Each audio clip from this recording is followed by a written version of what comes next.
All right, so, well, we might as well get started. We've got, I think it looks like most of the people are on now.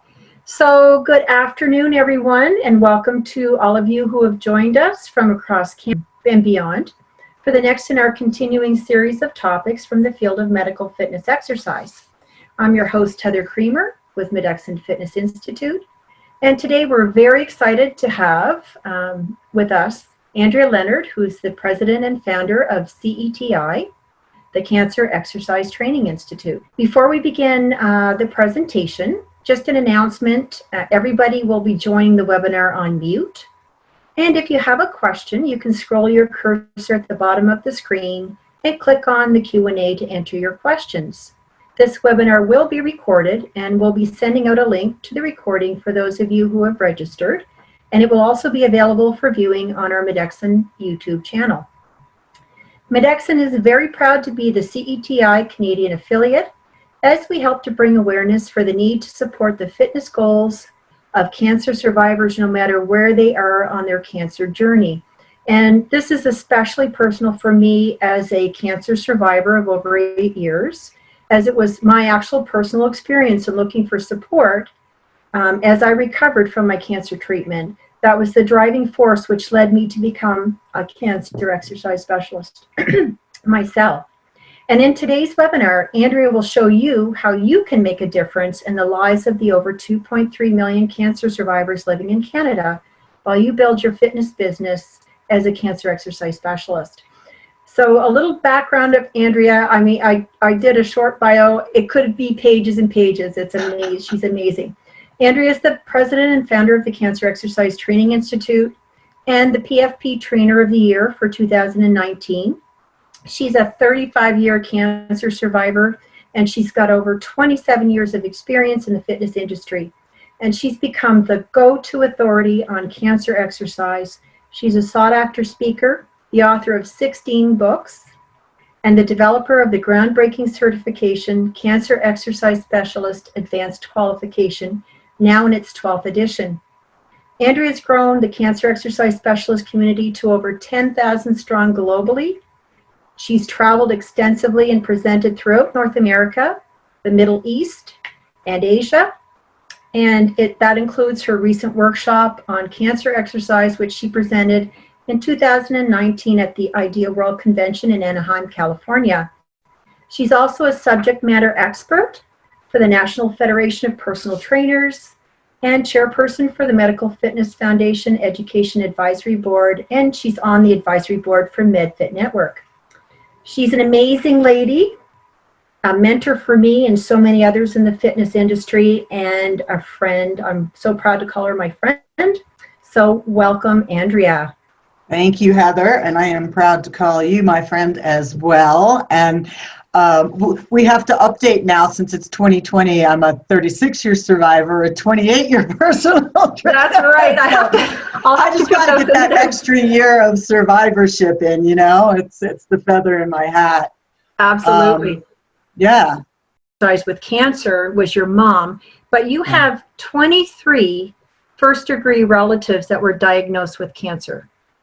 Yeah, obviously big family. My father was the youngest of 10, and oh Lord, I think 9 out of 10 of the brothers and sisters all had at least one form of cancer. My father had 3 when he passed away, and it was truly my mom that was my inspiration, because when I was a fairly new trainer 23 years ago, she was diagnosed with her second breast cancer, and at that time asked me if I would help her in her recovery because she had suffered so much in her first one. Frozen shoulder, permanent nerve damage, addiction, narcotics, chronic pain, the whole gambit. So I worked with the chiefs of breast surgery at Georgetown, GW, and Johns Hopkins, which are preeminent training hospitals in the United States. Pretty much Washington, D.C. metro area, and we wrote Essential Exercises for Breast Cancer Survivors, which was published in 2000. And then, I think I realized that I could only work 40 hours a week, which I was doing, 40 clients or whatever, and that there was this glass ceiling of time and energy, and had 2 kids and all this stuff. And I wanted to create an army, if you will, of other health and fitness professionals like myself who were capable to safely and effectively create an exercise program for cancer patients and survivors. So it started off, I actually started with Breast Cancer Survivors Foundation, which was a nonprofit, and I only taught about breast cancer. And then for a number of reasons, one being 9/11, I moved out of the nonprofit sector for the time and started the Cancer Exercise Training Institute in, what year was it? 2004. I have to remember like what decade we're in anymore. And now we have, like you said, the 12th edition handbook and 500 pages of material, videos, webinars. There's so much information. And one of the things that I'll probably say now, and I'll say it again at the end, is it's critical for anybody wanting to work with this population to have some form of certification, degree, specialized training, because as you'll see just from this brief presentation, it's so complex, it's so comprehensive, and you're putting your client at risk as well as yourself if you're working with them and you really don't know what you're doing. And reading up on Google doesn't count, because that's not going to protect you in a lawsuit. Absolutely, and I can tell from personal experience, as I said in the introduction, that as a cancer survivor myself, looking for some support and somebody to help me, and not being able to find anybody in my area to support that recovery. And I was so concerned about setting myself back. So as I went through the process and then decided to become a cancer exercise specialist myself so I could support other people, that's what we need to be doing in the fitness industry. We need to have that certification. I learned so many things when I went through the program that I was doing incorrectly, and the person that I was working with was doing incorrectly for a cancer survivor. Right. And so it's really, really, really critical. I can't underscore it enough to get the knowledge. And there are people out there that need you. They need the support. And they don't know where to look. Absolutely, absolutely. So with that, I'm going to hand it over to you, Andrea, and cool. And you can let everybody know why they should become a cancer exercise specialist. All right, thank you, Heather. I want to send everybody to read my most recent blog post at thecancerspecialist.com. I wrote it yesterday, and it's about what does the health and fitness industry look like post COVID-19. But what I really want to pull out for the purposes of this moment is there were two paragraphs from a recent study from the American College of Sports Medicine talking about trends in the industry. And two of the fastest growing trends are medical fitness and an aging population. So, we're gonna kind of combine that demographic. We're gonna focus entirely on cancer, but how the aging demographic plays into this. So there's an enormous market to serve and to grow survivorship. And in 2018, which was the most recent numbers that were released, there were 18 million cases of cancer around the world. Now, 2.3 million cancer survivors currently living in Canada, and the Canadian Cancer Society, I believe, stated that 1 out of 2 Canadians will get a cancer diagnosis in that lifetime. So, that's a pretty huge number, and that implies that we all need to be taking care of ourselves on so many different levels. Coronavirus has certainly raised the awareness of what a healthy immune system does to help fight off disease and infection. 1/4 of the new cancer cases that are diagnosed are people ages 65 to 74, so we're getting into that baby boomer generation. The median age at diagnosis is 61 for breast cancer, 68 for colorectal, 70 for lung, and 66 for prostate. And this is just the information that's available, although, there's many more cancers.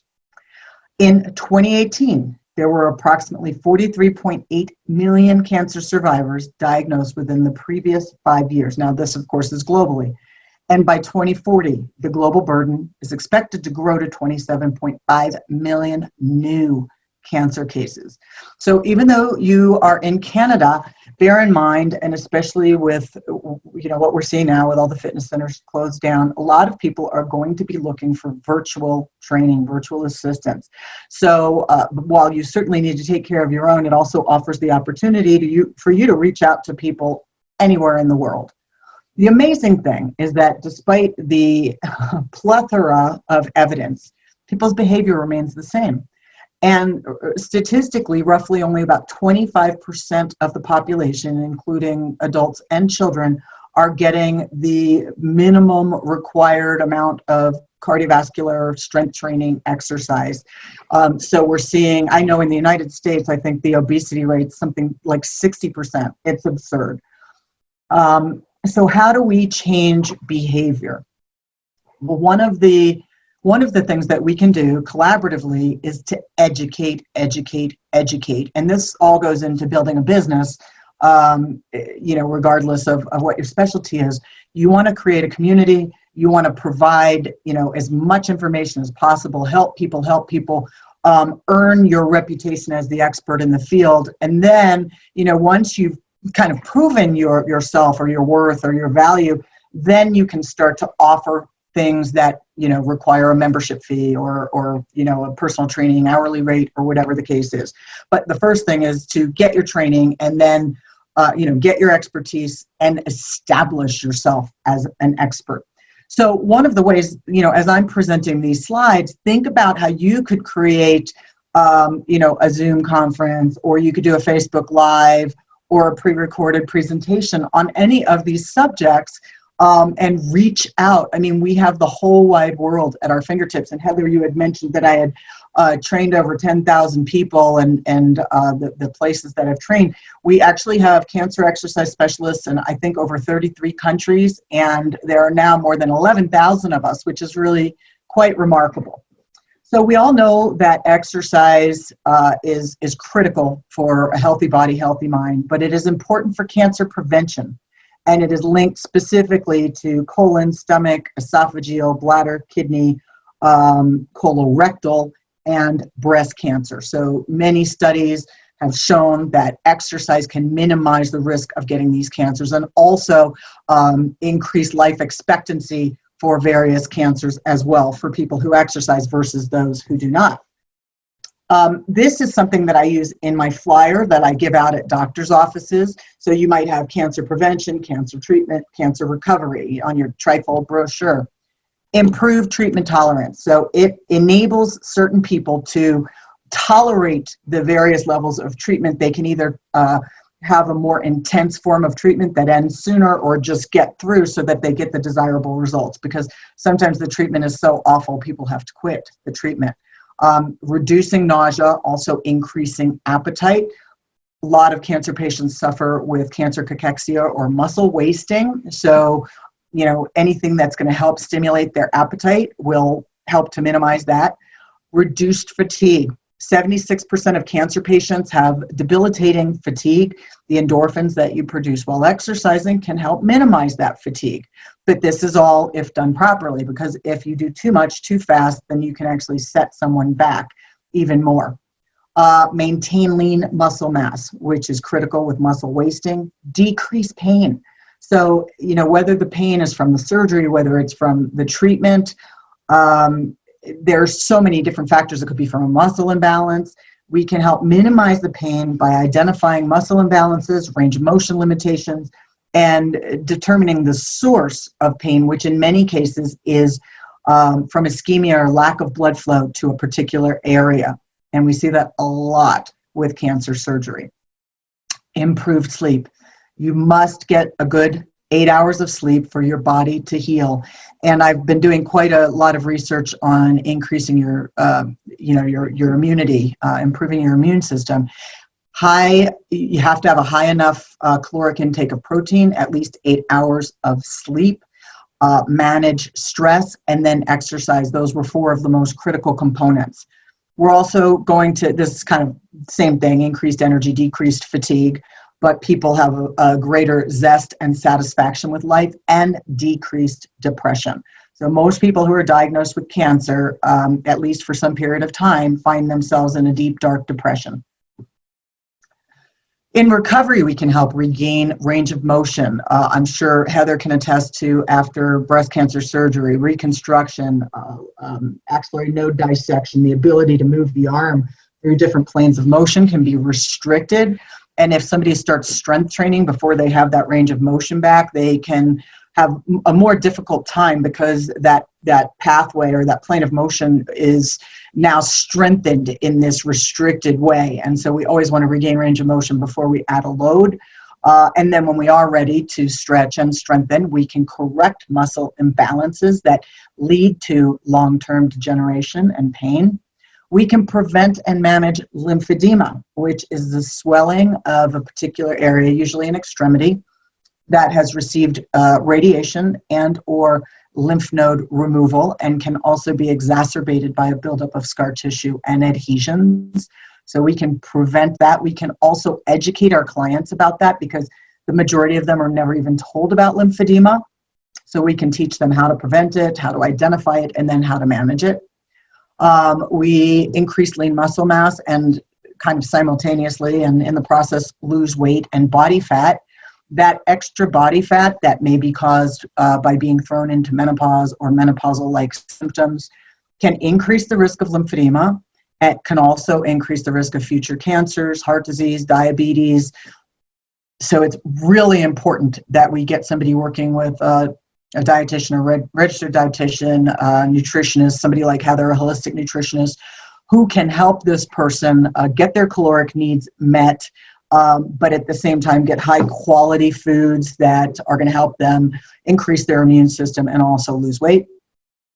Help somebody with increased self-esteem and self-confidence, increased energy, increased satisfaction with life, and then, as I mentioned, prevent comorbidities. So, we're looking at this as a multifaceted dynamic, I guess, is a good way to look at it. We have all these different components which you can address. Now, we won't always get to somebody prior to cancer diagnosis, but we can help them prevent future cancer. So no matter where you are in the continuum, prevention is still a huge consideration. And as I stated, we have exercise as medicine that ACSM has spearheaded, and now that is jumping to the top 10. I think it was ranked 6 as the fastest growing area in the health and fitness field. So this is a huge opportunity for you to get involved. So you may ask yourself, well, how can physical activity be linked to reduced risks of cancer? There are a number of reasons. First off, lowering levels of hormones, whether it be estrogen, progesterone, testosterone, insulin, and certain growth factors that are associated with cancer development and progression. So for example, somebody who's eating a diet high in sugar, they're producing a lot of insulin to manage their blood sugar levels. And as a result, that's producing human growth hormone, which can cause the growth of cells, all cells, not just healthy cells. So that means potentially cancer cells are growing as well. Helping to prevent obesity and decreasing the other harmful effects, insulin resistance, and then the comorbidities, increased risk of lymphedema, diabetes, which of course, insulin resistance, but heart disease as well, and future cancers. Reducing inflammation, which goes hand in hand with improving immune system function. Altering the metabolism of bile acids, which can result in decreased exposure of the gastrointestinal region to these suspected carcinogens.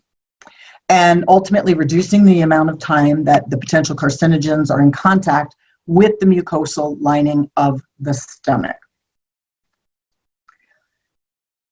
The reality is only 50% of doctors know how to prescribe specific exercise programs, and that's high end. So the MDs, the PTs, the OTs, they all need our assistance in supporting exercise programs for their patients. This is where we come in. So basically there's a tremendous need, and that means there's an opportunity for you that goes way beyond just basic personal training or yoga or Pilates or whatever, where you're in competition with hundreds of thousands of other people doing exactly the same thing. This offers you an opportunity to create a niche market and rise above the competition. These are also kind of bullet points that you can use in your marketing. When we look at flexibility exercises, we can help a patient regain range of motion after surgery and radiation. This will help them perform activities of daily living, things we take for granted: scratching your head, reaching up into a cupboard, scratching your low back. All of these things, if your range of motion is limited, you are unable to do, or there's a lot of pain. Increase lymphatic flow and lymph drainage so we can reduce the risk of lymphedema or manage the swelling if someone has it. There can be pain related to the ischemia. So if a muscle is in a constant state of contraction, that lack of blood flow can be what's leading to the pain. So as we strengthen the opposing muscle groups, once we've identified where it's coming from, and stretch the affected area, oftentimes we can see a great reduction, if not a complete elimination of the associated pain. Improved posture, which also helps with confidence and performance. But you have to know when any given component is appropriate. So when is it okay to do flexibility exercises? What type of stretching? Are we doing ballistic stretching, static stretching, PNF stretching, active isolated stretching, contract release? When is it too much? And what are the limiting factors? Is it pain? Is it the doctor saying they can't do this, or are they just afraid? And how do you overcome that without pushing somebody so hard that they don't want to do it anymore? Yoga, meditation, relaxation will kind of put this all together with stress management, which will help decrease depression. It's going to help reduce anxiety. And we know that anxiety and depression can, and stress also all cause inflammation and can be associated with people who are at higher risk for disease. It can also decrease pain, improve performance, and burn calories. But do you know, meditation's pretty much good for everybody, but do you know when somebody should do a certain yoga pose? How long they should hold it? What the modifications are, or what the contraindications are for a particular type of surgery or patient undergoing treatment. And these are all the things that we can't possibly teach you in an hour. I'm just trying to give you the basic understanding, but that, we go through, I'm doing Cancer Exercise Specialist University right now, and it's 5 weeks, an hour a day, and then a week of exam review, and then the exam. Or a 2-day live workshop. There are all different options for doing this, but I just want you to have an idea of how much investment in your time is dedicated to this to make you that expert. Swimming is wonderful. It can help increase range of motion following surgery or radiation. It's great for arthritis as well as lymphedema because of the hydrostatic pressure against the limb. Keeps you cool, which also can minimize the risk for lymphedema, strengthens the heart, increases strength, and burns calories. So what more could you ask for? But did you know that it's not appropriate if somebody has radiation burns or if they are immunocompromised, which could be going through chemotherapy, it could be a bone marrow transplant, they could have had their spleen removed. There are a number of different factors that make it unsafe to swim in a pool or the river, the lake, the ocean, other than a private saltwater pool in your home. So keep those things in mind, because something that seems like such a perfect exercise for everybody, and is for the most part, there are times that it is not appropriate. As far as cardio goes, decreases fatigue, increases energy. 76% of cancer patients report debilitating fatigue, so this is pretty important. Also strengthens the heart and lungs, which may be damaged from radiation and or chemotherapy. Helps to burn calories, which will reduce the amount of body fat, which can lead to all these other comorbidities, and improves quality of life. When is it appropriate? When is it too much? And what forms of cardio is a given person doing? If they're at risk for lower extremity lymphedema, then doing anything with repetitive movements in their lower body can increase the risk of lymphedema. And the same thing goes for upper body. If they're at risk in their upper body, then doing excessive repetitive movements, Zumba, kickboxing, strength training could be too much. It may overload the system. If they have neuropathy in their feet, tingling, burning, numbness, pain, then the risk of falling is a big issue, both with balance exercises as well as cardio. So that we certainly want to work on balance as we also want to work on strengthening the cardiorespiratory system, but we need to minimize the risk of injury. For strength training, we can increase bone density, reduce the risk of osteoporosis, which is a long-term side effect of chemotherapy, and also an increased risk for anybody with hormonally thriving cancer. So that's typically testicular, prostate cancer, ovarian, cervical, breast cancer, all of the kind of reproductive or sex organs, increase the risk. Improved body composition and increased lean muscle mass, burns calories, improved quality of life. We're helping people to have more self-confidence. A lot of men will start to get fatty breast tissue and lose their lean muscle mass when they're going through hormonal therapy. So we can help to kind of circumvent that or at least minimize it, and also helping people with activities of daily living. You need to understand that it's a slow, gradual progression going from body weight to 1 pound, 2 pounds, 3 pounds, 4 pounds, or yellow band, green band, red band, blue band, when someone's at risk for lymphedema in a particular area, because we don't know what the lymphatic system can now handle. We also need to know, when are they okay to perform a certain exercise? Is it 6 weeks after surgery? Is it 12 weeks after surgery? And these are all variable and outlined in our materials based on the type of surgery it is. Should they use bands? Should they use weights? In either case, if they have peripheral neuropathy in their hands, they may let go of the band unknowingly or drop the weights, and either of you could get hurt.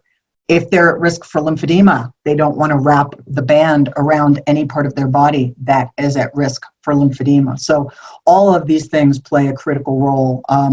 Balance, we want to work on decreasing the risk of falling. We also know that a lot of our cancer patients are going to be older, so they're having more difficulties as they age. So incorporating balance exercises are critical, as well as core, for strength and also to prevent injuries. I think working and training the ankle complex is critical, so that if somebody does lose their balance, they're less likely to strain or sprain, or worst case scenario, fall completely and break something. But also being aware that if they have peripheral neuropathy in their feet, balance is going to be even more of a challenge. And in some cases, the peripheral neuropathy can be so bad that they can't even bear any weight on their lower body.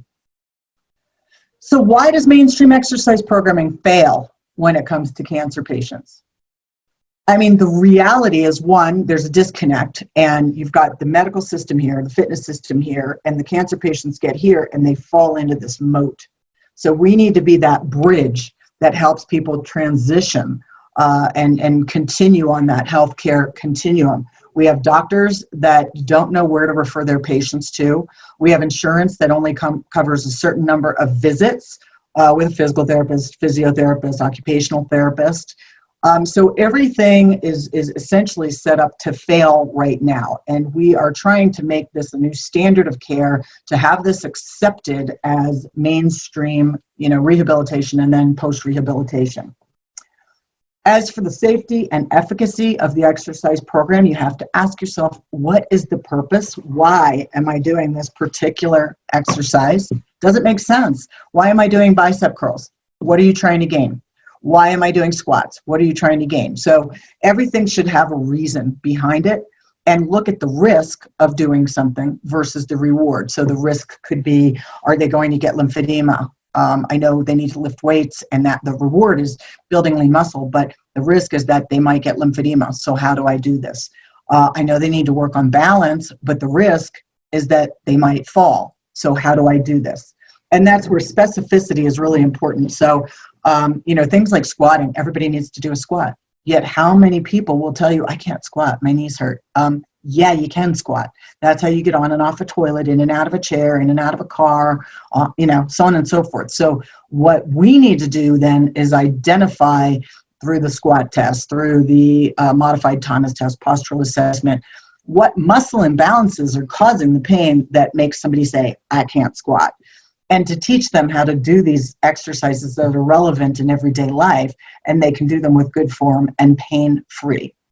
And then that all wraps up into what's appropriate for that person at that stage of treatment. Were they fit previously, or were they sedentary? Are that, how long has it been since their surgery or treatment? How did they respond to treatment? So there are so many questions that are involved that have to be answered before you can actually safely put together a program. With the coronavirus pandemic, we're seeing cancer patients feeling more alone than ever. And my mother is a perfect example. She's 2,000 miles away from me.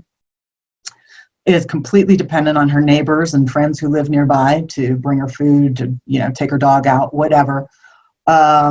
She's scared of dying of cancer, and now she's scared of, getting coronavirus and dying of that.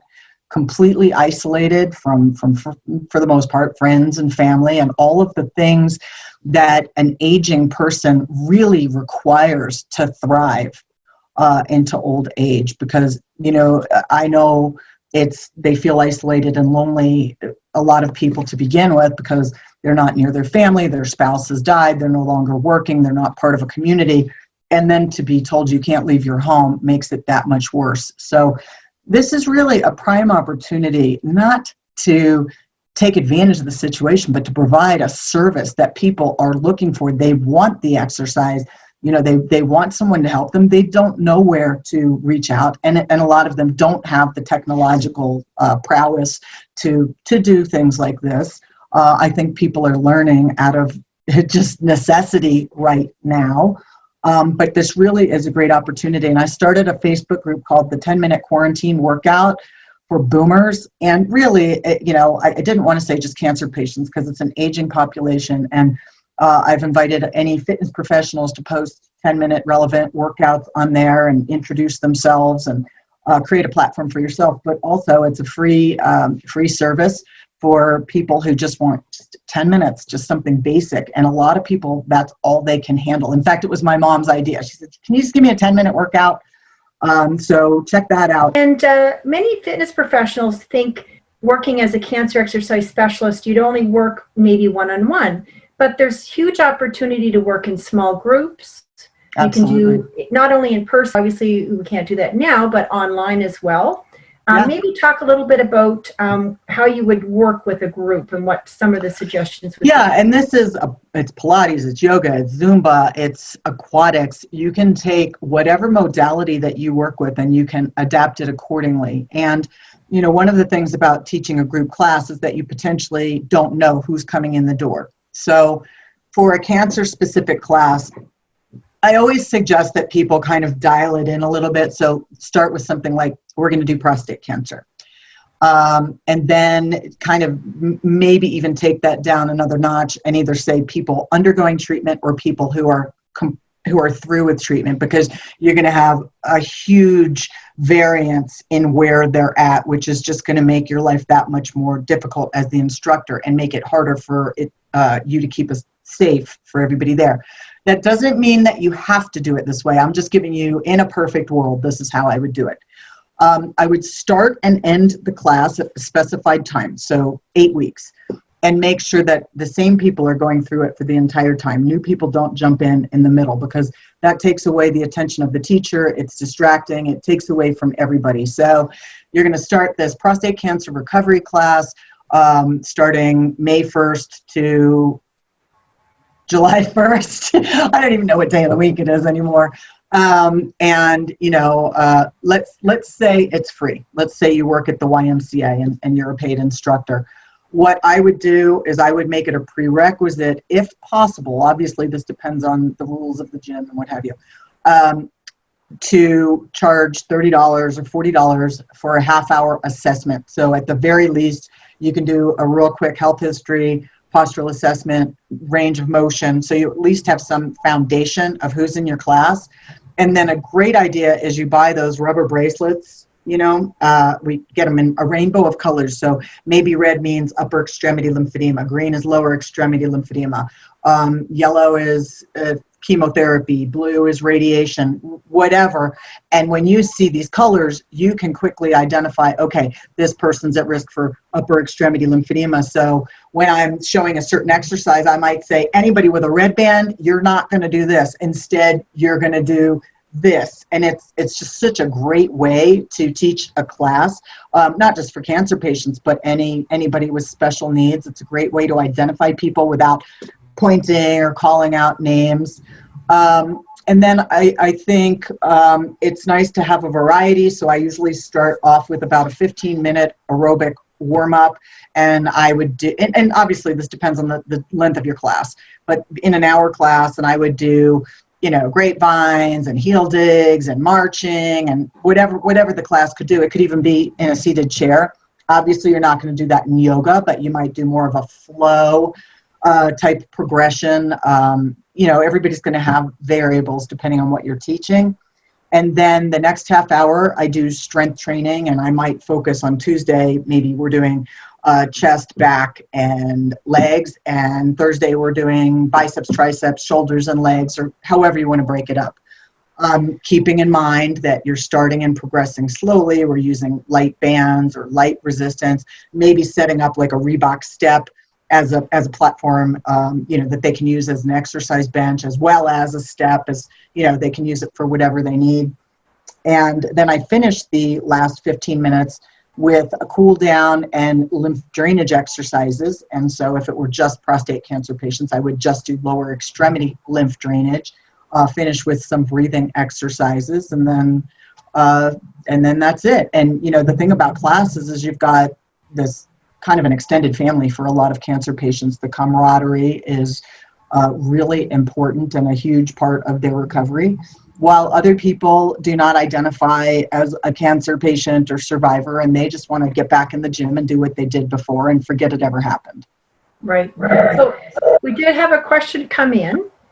Can you train people while they're going through treatment? Absolutely. Yeah. I mean, if you go back to the slide that I said during treatment, here are the benefits. That is literally, while someone is going through treatment, we can actually minimize treatment side effects, decrease pain, improve sleep, increase appetite. There's so many benefits during treatment. It's going to be different. They're going to be working out at a lower level. They're going to be more fatigued. Maybe the workout's 20 to 30 minutes. These are all the variables. And what about getting clearance from the doctor? Absolutely, 190%. Do not even do an assessment without a clearance from the doctor stating that there are or are not any limitations. Get your client to fill out the medical clearance, the medical clearance, liability release, the PAR-Q, quality of life questionnaire. I mean, we provide all of these in our materials that people can, use for their own. And that's one of the things that I found with, we have the PAR-Q for Canada, but there aren't any specific questions on cancer. There is one in the paramedics, which is kind of the extended version, but then there's nothing on lymphedema. So unless you're actually really qualifying your client, you may not realize that they're at risk, thinking, Absolutely. Okay, well, they had, cancer 4 years ago, and, their treatment stopped. They've been doing some activity since. They're good to go. Right, and they aren't even aware of it. Exactly, and they may be at risk they're still at risk for lymphedema, because that risk really doesn't ever go away. No, in fact, it was interesting. I was talking to Denise Stewart, who's on our advisory board. She's an OT in Brisbane, Australia. And she said that while the risk does not go away, the highest incidence is at the 2-year point if people have not addressed movement and posture, because the scar tissue and the adhesions minimize the flow of lymphatic fluid even more, on top of the damage to the lymph vessels or removal of lymph nodes, which I found fascinating, that there could be even more prevention if people worked with somebody who worked on their scar tissue, which is out of our scope of practice as a fitness professional, but we can certainly be doing stretches and strengthening and lymphatic drainage exercises. Right. So what would you tell the people that are, all the people that are on here today listening? I'm a cancer exercise specialist, and as cancer survivors, we understand the value, but for maybe somebody that hasn't been touched by cancer, what would you say to them? Why should they be doing this? First off, I think the fact that you're even here means you're a compassionate, empathetic person. Otherwise, you'd be watching Billy Blank's kickboxing, or I don't know, I just dated myself, but something fun, right? You've probably been touched by cancer one way or the other, and I think you have the opportunity to share your passion, your expertise, and make a really huge difference in someone's lives that goes way beyond the way they look. You have an opportunity to help give them their life back, and there is nothing more rewarding in my book. Absolutely. Absolutely. I'm just checking to see if we have any more questions, and I don't see any others. So you must have answered everybody's questions. They're all excited. I tend to talk fast and get everything in, but if anybody has questions, they can certainly, email me or email you. My email, super easy, is ceti.teachable. No, sorry. Hello. That's the website. I said it was super easy. Right. CETI guru. Here, I can write it in the chat box. Okay. I think. I don't. Let's see. Open. It's not letting. Will you just type it in, Heather? Just cetiguru@gmail.com. Okay, you want me to put that in the chat? Yeah, and then if anybody wants to contact me with any questions, they can, or they can contact you. Okay, hold on. I'm going to put that in the queue. Okay, you know what? I'll send it out because we're going to be sending out an email with the replay to all the panelists, or all the registrants. So I will include that. Make sure to include that as well. Excellent. Well, thank you guys. And one thing I also wanted to mention before we go, these clients become long-term clients. They really become a value when you think about, oftentimes as fitness professionals, we're working with people that maybe have shorter term goals. They want to fit into a dress to go to a wedding, or they want to, they have an event, they want to lose 10 pounds, 20 pounds, 30 pounds. It's a shorter goal. Oftentimes when they achieve their goal, they may go off and do their own thing. But people that are, come in to work with you for cancer recovery or prevention of recurrence tend to become long-term clients, and because they value what you're doing for them. Exactly. That's what I was going to say. They put such a tremendous value on it. Yeah, absolutely. So thank you everybody for tuning in, and thank you, Andrea. Until next time. Take care.